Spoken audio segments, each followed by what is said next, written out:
What's up, everybody? This is Mario, and I'm back with another episode of Endurify.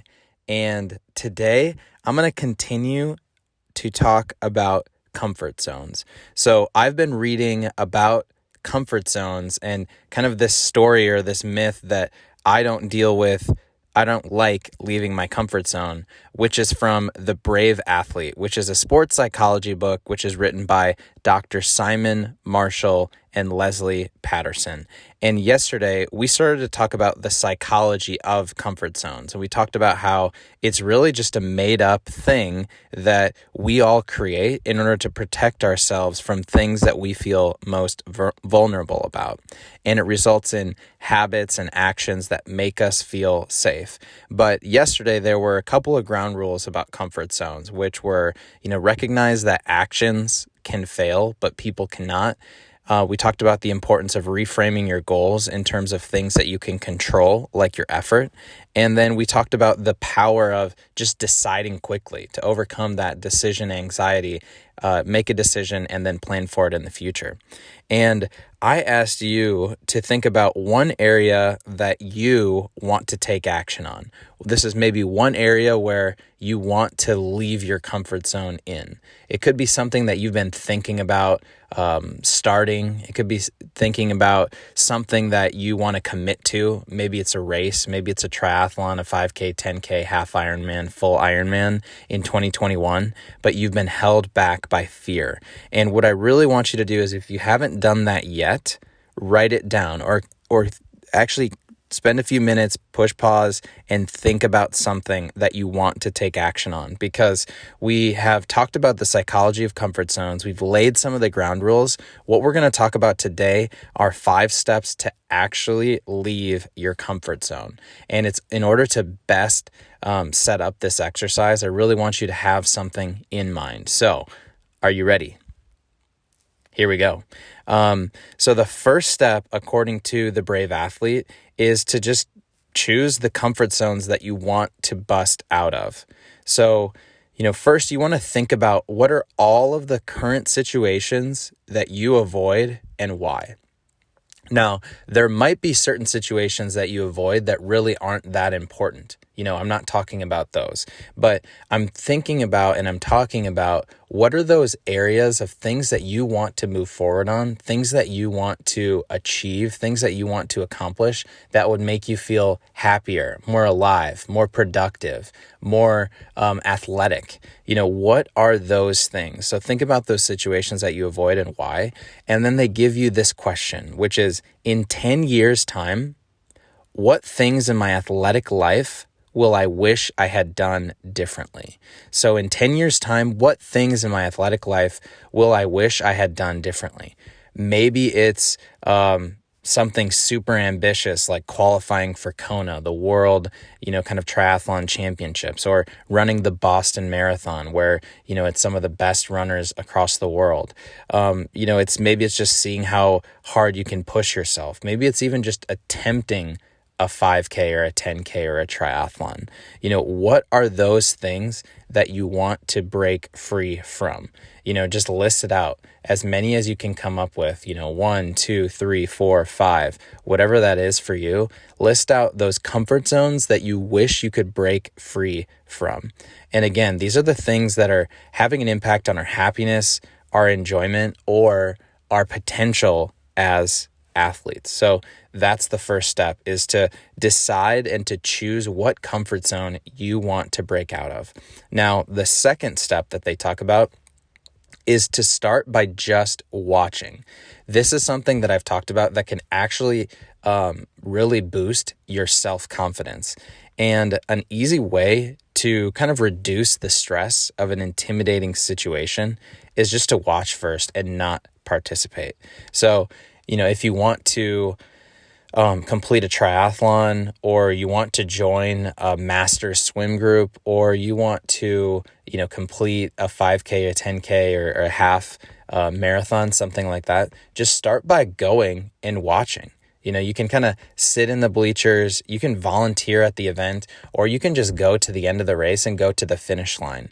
And the reason why this is important is because seeing others similar to you succeed is one of the most effective strategies to build confidence. When you start to see people who look just like you, or people who are older than you, younger than you, taller than you, shorter than you, heavier than you, skinnier than you, it starts to instill that sense of belief and that confidence of, oh, if they can do it, then I can do it too. So that's the second step, is just to start by watching. Now, this next step is the third step, and what they call this pre-create the fear. And instead of trying to control all of the thoughts and feelings that pop up when you think about this scary or intimidating scenario, we're really going to try and experience it all completely. And they refer to this as kind of like mental time travel, which I kind of like.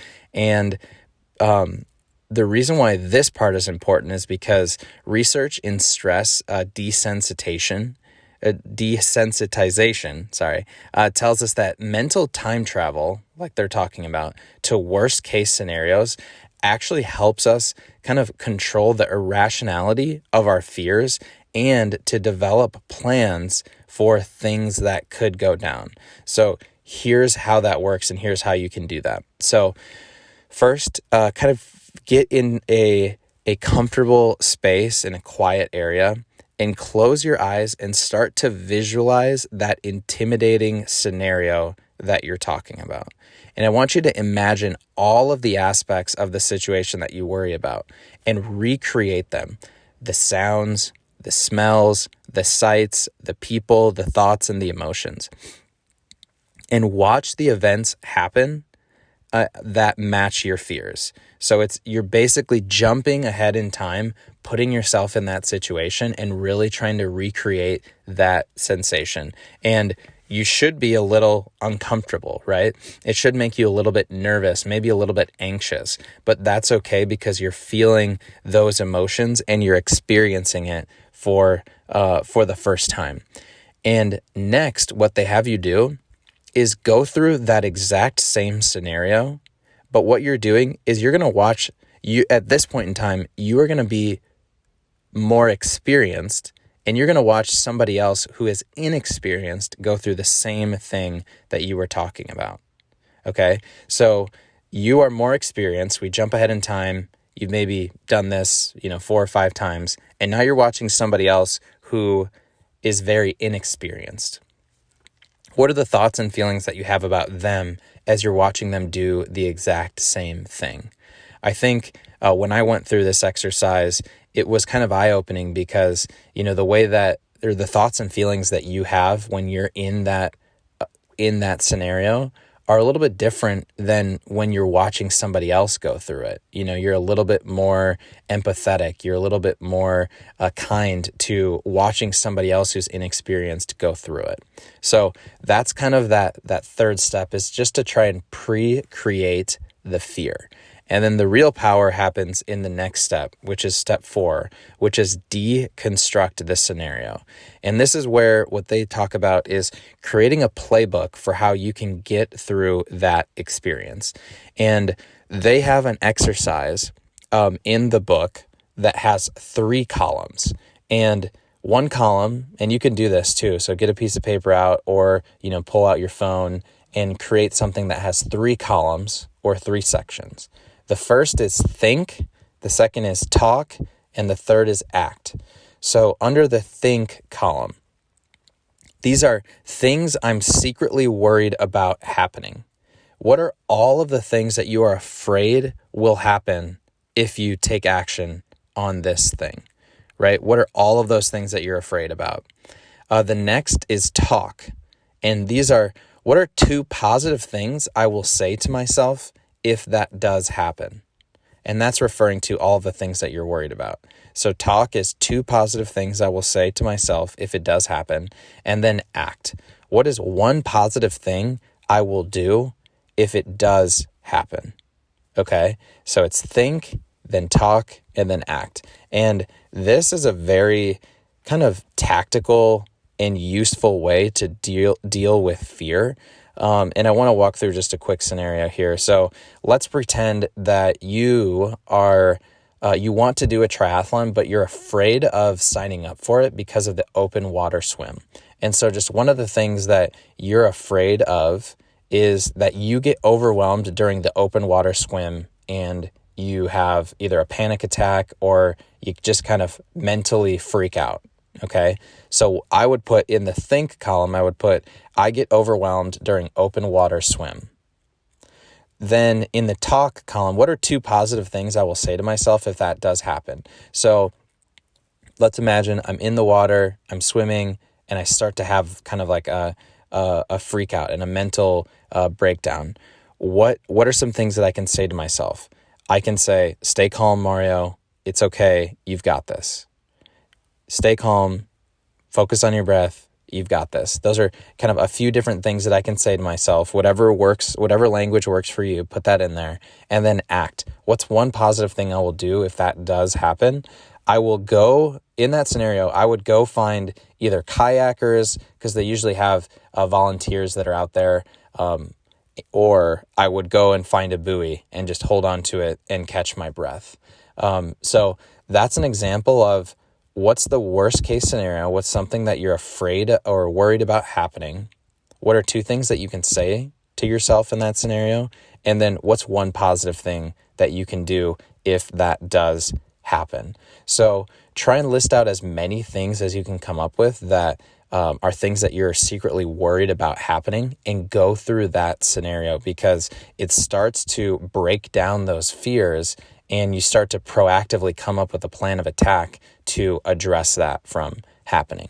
So once you have done that, one thing that you can do if you really want to get advanced is you can kind of go back to that pre-create the fear scenario, and you can do that mental time travel. You can see all of the sights, sounds, smells, emotions, thoughts, feelings. You can see yourself going through that intimidating scenario. And then visualize yourself dealing with one of these things that you're worried about. So let's say, it's me getting overwhelmed during the open water swim. Visualize yourself saying the things that you wrote down in column 2 and taking the action in column 3.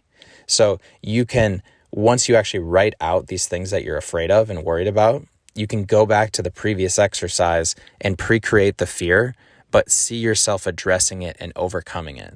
So that's just kind of like an advanced technique that you can try if you really want to take advantage of this exercise. So at this point, we have chosen the comfort zone. We kind of started by watching. We've pre-created the fear. We've now come up with that think, talk, act playbook. And then the next step is step 5, and that is just what they call take the plunge. And this is where you just take action and you break through that fear barrier and you break through that comfort zone, because the dopamine hit that comes from completing something that is what you once considered was previously an insurmountable goal, or getting through that scary challenge, is indescribable. That's something that if you accomplish something that you previously thought you weren't able to, or you weren't sure if you were able to do that, that's where the confidence in yourself really grows. And you start to draw new boundaries of what you think you're capable of now and into the future.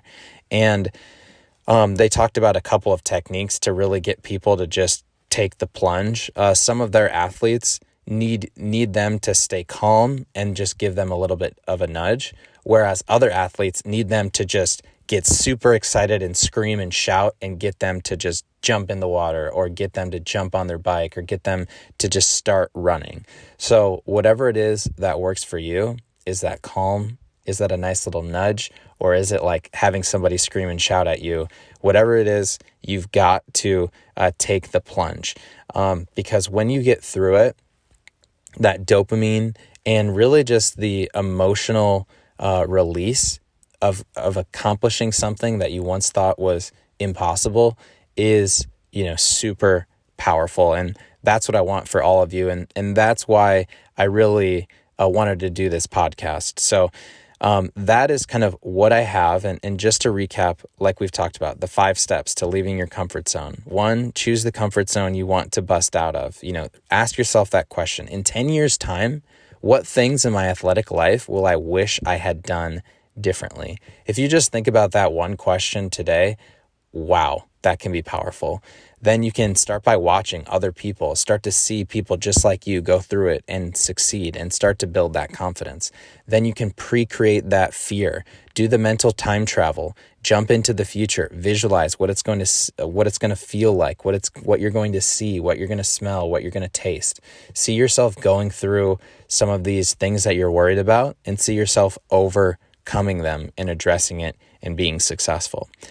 Break down that scenario. What are the things that you're worried about happening? What are some positive things that you can say to yourself? And then what's one positive action that you can take to address that scenario?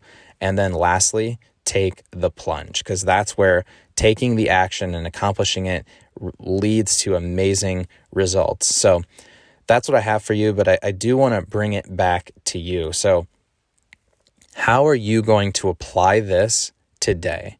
What was that one area or that one thing that you were thinking about at the beginning of this episode where it's, I really want to break out of this comfort zone?